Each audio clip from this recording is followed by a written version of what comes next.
आज जो इश्यू चल रहा है सर, ये जितने भी सीएनजी के ऑटोज चल रहे हैं सर, वो लोग एक एक दिन 24 आवर्स लाइन में ठहरे, फिर भी उनको सीएनजी नहीं मिल रहा सर, वो लोग भूखे मर रहे हैं सर। तो मैं मंत्री जी से ये कहना चाहता हूं साहब कि अगर फर्ज करिए 1 साल के लिए आप रोड टैक्स को एग्जम्प्ट कर देंगे सर, तो आरटीसी ये ऑटो वालों को बहुत बड़ा बेनिफिट होगा सर। और उसके अलावा होम के अंदर सर हमने डिमांड किया था सर कि ड्रग्स के ऊपर कंट्रोल करना, उसका कोई जवाब नहीं दिए सर। मर्डर शहर में ज्यादा हो रहे, उसको कैसे कंट्रोल करेंगे, उसका कोई जवाब नहीं दिए सर। मैं आपके जरिए से यही हुकूमत को कहना चाहता हूं, ताकि पब्लिक सुनना चाहती सर, ये एक आज कॉमन सब्जेक्ट बना हुआ है सर कि मर्डर्स का और ड्रग्स का सर, इसके ऊपर थोड़ा तफसीली रोशनी डाले तो ज्यादा बेहतर रहेगा। बहुत बहुत शुक्रिया।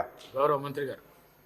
సార్, గౌరవ శాసనసభ్యులు కూనంనేని సాంబశివరావు గారు అడిగినట్టుగా నేను మరి ఒక్కసారి వారు, ఎందుకంటే వారు కూడా కార్మిక పక్ష నాయకులు, నేను వారు అనేక సందర్భాల్లో ఆర్టీసీ కార్మికుల ప్రతినిధులతో మాట్లాడాం. నేను మళ్ళీ కూడా సభ ద్వారా వారి ద్వారా ఆర్టీసీ తెలంగాణ ఉద్యమంలో ఆనాడు ఉన్నటువంటి మొత్తం బస్సులు బస్టాండ్లకే పరిమితం చేసి నహీ చలేగా బస్క పయ్యా నహీ చలేగా అని ఉద్యమంలో గల భాగస్వామ్యం కాకపోయి ఉంటే తెలంగాణ ఇంత ప్రభావితం అయ్యేది కాదు అనేటువంటి మాటను చెప్తూ వారి పట్ల పూర్తిగా ఒక ఉద్యమకారుడిగా 100% సానుభూతి ఉంది.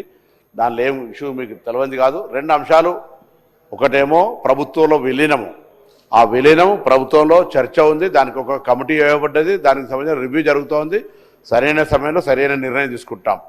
గుర్తింపు సంఘాలకు సంబంధించి ఈ నిర్ణయం తీసుకొని ఆ నిర్ణయం తీసుకోవడం వీలు కాదు, అది కోర్టులో పెండింగ్ ఉన్న విషయం కూడా వారికి తెలుసు. కోర్టులో విలీనం అయితే గుర్తింపు సంఘాలు ఉండవు, ఓన్లీ వాటికి సంబంధించినటువంటి యూనియన్సే ఉంటాయి. కాబట్టి ఆ గుర్తింపు సంఘాలు ఉండాలా లేదనేటువంటి మాట కోర్టులో ఉంది. మిగతా ఆర్టీసీ కార్మికులకు నేను ఈ వేదిక ద్వారా గౌరవ సభ్యుని ద్వారా తెలియజేస్తున్నా, ఆర్టీసీ కార్మికులకు సంబంధించి ఏ సమస్య ఉన్నా అక్రాస్ ది టేబుల్ కూర్చొని ప్రభుత్వం తరఫున మేనేజింగ్ డైరెక్టర్ గారు కానీ సిబ్బంది కానీ మేము కానీ గౌరవ ముఖ్యమంత్రి గారి సూచన మేరకు ఆర్టీసీ కార్మికులు, తెలంగాణ ప్రభుత్వ కుటుంబ సభ్యులు వారందరికీ కూడా సమస్యలు పరిష్కరించే బాధ్యత మాది. ఇప్పటికే అనేకమైనటువంటి అంశాలు, పని భారానికి సంబంధించి కావచ్చు, రకరకాల అంశాలను మేము బాధ్యతగా స్పందించినాం. తప్పకుండా భవిష్యత్తులో కూడా స్పందిస్తాం. ఈ వేదిక ద్వారా, ఈ సభ ద్వారా తెలంగాణలో ఉన్నటువంటి దాదాపు 50,000 ఆర్టీసీ కుటుంబాలకు నేను విజ్ఞప్తి చేస్తున్నాను, మీరు ఎక్కడ ఆందోళన చెందకండి. ఈ ప్రభుత్వం మీ పట్ల 100% సానుకూలంగా ఉంది. పాత బకాయిలను పేమెంట్ చేసినాం, కొత్త ఉద్యోగాలను తీసుకుంటున్నాం, కొత్త బస్సులను ఆర్టీసీలు మూసేస్తాము, సమ్మె చేస్తే కూడా పట్టించుకోకుండా, చచ్చిపోతే కూడా పట్టించుకోకుండా ఉన్నటువంటి విధానంగా మేము లేము. ఇవాళ మేము తప్పకుండా ఉన్నామనే మాట నేను మనవి చేస్తాను. అదేవిధంగా వారు ఇంకొక మాట కూడా చెప్పినారు, కూనంనేని సాంబశివరావు గారు, ఆర్టీసీ కార్మికులతో పాటుగా మీరు ఇంకొక అంశం ఏదో చెప్పినారు, పోలీసులకు సంబంధించి కూడా, పోలీసులకు సంబంధించిన ఇష్యూ లోపల కూడా మేము ట్రాఫిక్ పోలీసులకు కానీ స్పెషల్ ఇన్సెంటివ్ కానీ ఇతరత్ర అనేక అంశాలు ఇస్తా ఉన్నాం. తప్పకుండా వాళ్ళ పట్ల కూడా సంక్షేమం అనేటువంటిది ప్రాధాన్యత, అత్యంత ప్రాధాన్యత మా ప్రభుత్వానికి. కాబట్టి అది పోలీస్ కుటుంబాల, ఇంకా ఇతరత్ర ఆర్టీసీ కుటుంబాల, సింగరేణి ఎక్కడ కూడా నిర్లక్ష్యం చేయమనేటువంటి మాటను నేను సందర్భంగా మనం చేస్తున్నాను. అధ్యక్ష, గౌరవ బీసీలకు సంబంధించిన రిజర్వేషన్ ఇష్యూలో తప్పకుండా దానికి సంబంధించి మరి మేము మరొకసారి కట్టుబాటు ఉన్నామనే మాట మనం చేస్తూ, గౌరవ నాగేందర్ గారు సభ్యులు మీరు అడిగిన మాట వాస్తవం. మున్నూరు కాపు కార్పొరేషన్కు మంచి జాగా ఇవ్వలేదని అంటే ఇంతకుముందే మాట్లాడిన గౌరవ మంత్రి గారు మంత్రిగా ఉండిరి, వారు నిధులు కేటాయించిన, అసలు వారు ఆ కాల పరిమితులు ఎందుకు కట్టలేకపోయారు, కనీసం పనులు ప్రారంభించలేకపోయినారో జవాబు చెప్పలేదు. తప్పకుండా ఈ ప్రభుత్వం మీ ఆకాంక్షలకు అనుగుణంగా అన్ని ఆత్మగౌరవ భవనాల నిర్మాణానికి సంబంధించి ఆ స్థలాలను లేవల్ చేయడంతో పాటుగా అన్ని రకాల కార్యక్రమాలు చేపట్టి చేస్తామనేటువంటి మాట కూడా నేను మనవి చేస్తాను. అదేవిధంగా మరి పెద్దలు గౌరవ ప్రతిపక్ష ముఖ్య నాయకులు ఒక ముఖ్యమైనటువంటి బలహీన వర్గాల అంశం గురించి నేను ముందే చెప్పిన, శంకర పరివారం ఉండాలని. వాళ్ళకి అంశం మీద ఆనాడు బీసీ బిల్ పాస్ పెట్టినప్పుడు గిట్టనే వాకౌట్ చేశారు. బీసీల కొనలో జరిగితే పార్టిసిపేట్ కాలేదు. బీసీలకు ఏం కావాలనో అడిగి సభలు అడిగి సాధించుకునే విధానం లేకుండా ఎంతసేపు వాకౌట్ చేయాలి, బీసీలకు సంబంధించినటువంటి ఆలోచనతోటి ముందుకు పోతా ఉన్నారు. ఇది పొరపాటు. బీసీలకు సంబంధించి ప్రభుత్వం చేయాలని ఆలోచన ఉంది. ఇంకా మీరేమైనా ఆకాంక్షిస్తే, మీరు చేయలేని వాళ్ళకి అన్యాయం చేసినాయి ఇప్పుడు జరగాలని మీరు నిజంగా మీరు కోరుకుంటే మా దృష్టికి తెండి. కానీ బీసీల చర్చ జరిగినప్పుడు వాకౌట్ అనుకుంటా బీసీలను అవమానపరిచే విధానం వద్దు అనే మాట కూడా నేను వాళ్ళందరూ కూడా తెలియజేస్తున్నా. నేను ముందే కోరినాను, అందరం కలిసి ఈ ఎస్సీ ఎస్టీ బీసీ మైనారిటీ వర్గాలు పైకి రావాలంటే అందరం ఒక ఇంక్లూజివ్ ఆలోచనతోటి పాజిటివ్ ఆలోచనతోటి పోవాలి. నేను అందుకు సిద్ధంగా ఉన్నాం ఈ ప్రభుత్వ పక్షాలను చెప్పినప్పటికీ కూడా మరి ఆ అంశాల మీద వారు బైకాట్ ఏదో వాకౌట్ చేయడం మంచిది కాదు అనే మాట మనం చేస్తాను. దాంతో పాటుగా जाफर हुसैन गाరు అడిగినట్టుగా ఆటోలకు సంబంధించి कोई टैक्स नहीं है भाई साहब, टैक्स कोई माफ करने की जरूरत नहीं है, उनके लिए टैक्स नहीं है, फ्री ऑफ ऑटो चलता है.